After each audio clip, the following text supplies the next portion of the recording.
আমরা কদিন আগে বাংলাদেশের নোবেল বিজয়ী ডক্টর ইউনূসের একটা সাক্ষাৎকারের একটা অংশ বিশেষ বোধহয় ডয়েচে ভেলের একটা সাক্ষাৎকার, এটা আমরা দেখেছি। যদিও সাক্ষাৎকারটা পরে কোনো কারণে বা কোনো যৌক্তিক অযৌক্তিক যে কারণেই হোক আমরা দেখতে পাই না ওই পেজে। আমি শুনেছি, আপনারা অনেকে হয়তো শুনেছেন। তিনি বলছিলেন যে পৃথিবী তার গন্তব্যের দিকে, ধ্বংসের দিকে এগিয়ে যাচ্ছে, এবং তিনি অন্য পার্সপেক্টিভ থেকে বলেছেন নিশ্চয়ই। কিন্তু আল্লাহ রাব্বুল আলামিন যা বলেছেন সেটি আমাদের সবাইকে উপলব্ধি করতে হবে এবং সেই গন্তব্যে আমাদের যেতে হবে। আমরা যাচ্ছি সেদিকে। পৃথিবী যখন তার গন্তব্যের দিকে বা সৃষ্টি জগৎ যখন তার গন্তব্যের দিকে এগিয়ে যায়, তখন যত বেশি এগিয়ে যাবে ঈমান মানুষের জন্য ধরে রাখা তত কঠিন হবে। আমরা সেরকম একটা সময় পার করছি। আমাদের বাপ দাদারা যারা ছিলেন তাদের ঈমানের যে অবস্থা ছিল, তাদের মধ্যে সততা যে পরিমাণে ছিল, আমাদের মধ্যে সে পরিমাণ নিশ্চয়ই নাই। আমাদের পরের জেনারেশন যারা আসবে তাদের মধ্যে ঈমান ধরে রাখাটা আরো টাফ হবে, তাদের পরে যারা আসবে তাদের জন্য আরো টাফ হবে। এভাবে সহিহ মুসলিম বর্ণিত হাদিসে নবী সাল্লাল্লাহু আলাইহি ওয়াসাল্লাম বলেছেন, লা তাকুমুস সাআহ হাত্তা ইউকাল ফিল আরদি আল্লাহ আল্লাহ। অর্থাৎ পৃথিবী ততক্ষণ পর্যন্ত ধ্বংস হবে না, মহাপ্রলয় হয়ে সৃষ্টি জগৎ ততক্ষণ পর্যন্ত শেষ হয়ে যাবে না, যতক্ষণ পর্যন্ত একজন মানুষও আল্লাহ বলার মতো থাকবে। তার মানে পৃথিবী থেকে একটা সময় ইমানদার কমতে কমতে, বিশ্বাসী মানুষ কমতে কমতে এমন একটা পর্যায়ে চলে যাবে যেটা জিরোতে চলে যাবে, কোনো বিশ্বাসী মানুষ থাকবে না। তখন এই পৃথিবী বা সৃষ্টি জগতের আর থাকার প্রয়োজন হবে না। আল্লাহ সুবহানাহু ওয়া তাআলা তখন এটাকে ধ্বংস করে পুনরুত্থান তিনি প্রতিষ্ঠা করবেন এবং বিচার দিবস তিনি প্রতিষ্ঠা করবেন। তো পৃথিবী যেহেতু তার পরিণতির দিকে আগাচ্ছে, এই সময়টাতে ঈমান ধরে রাখা অত্যন্ত টাফ এবং সহজ। মুসলমানের সন্তান হিসাবে, বাই চান্স মুসলিম হিসাবে আমরা আমাদের ঈমানের কেয়ার করা, ঈমানের পরিচর্যা করার প্রয়োজনটা আমরা অনুভব করি না। আমি আজকের এই অনুষ্ঠানের মাধ্যমে আপনাদেরকে উদাত্ত আহ্বান রাখতে চাই, আসুন আমাদের ঈমানের যত্ন করি। আমাদের ঈমানটাকে যত্ন করবার জন্য আমাকে কোরআন অধ্যয়ন করতে হবে, আমাকে কোরআন পড়তে হবে, ঈমানের পরিবেশে থাকতে হবে এবং ঈমান কি সেটা বুঝতে হবে।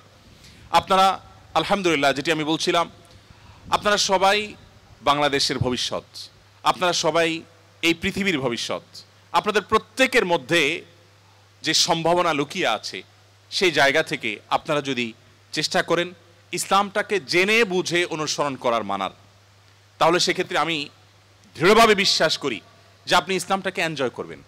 আমি একটি কথা থেকে অন্যদিকে গিয়েছিলাম যে এক ভদ্র মহিলা আমার কাছে এসছেন ইসলাম গ্রহণ করবার জন্য। আমি তাকে জিজ্ঞাসা করলাম, এফিডেভিট সব কমপ্লিট করেছেন এবং আইনি সমস্ত পদক্ষেপগুলো শেষ করেছেন, বললাম যে আপনি ইসলাম কেন গ্রহণ করবেন? যারাই আমার কাছে এই টাইপের আসে আমি জিজ্ঞেস করি, কারণ আমার তো জানা আছে যে বাংলাদেশের আমাদের মানুষের প্র্যাকটিস দেখে তো তার ইসলাম গ্রহণ করার কথা না, আরও ইসলাম থেকে পালানোর কথা। কেন গ্রহণ করেছেন?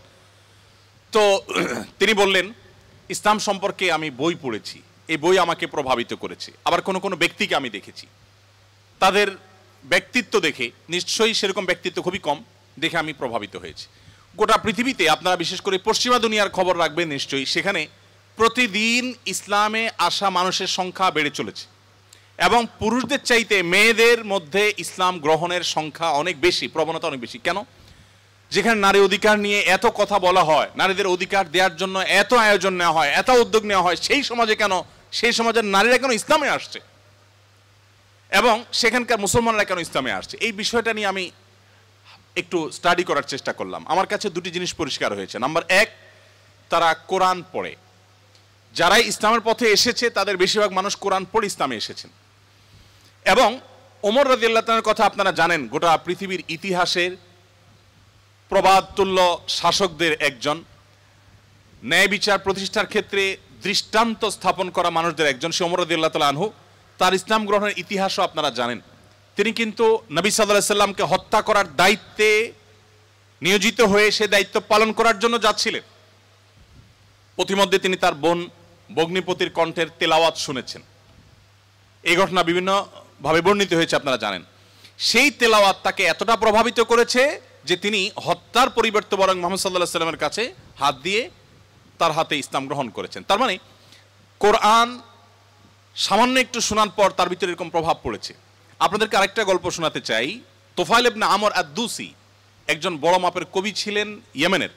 শুধু বড় মাপের নয়, আমরা জাতীয় কবি বলে, তখনকার জাতীয় কবির কালচারভাবে ছিল না, যদি থাকতো হয়তো তিনি ইয়েমেনের জাতীয় কবি থাকতেন তখনকার।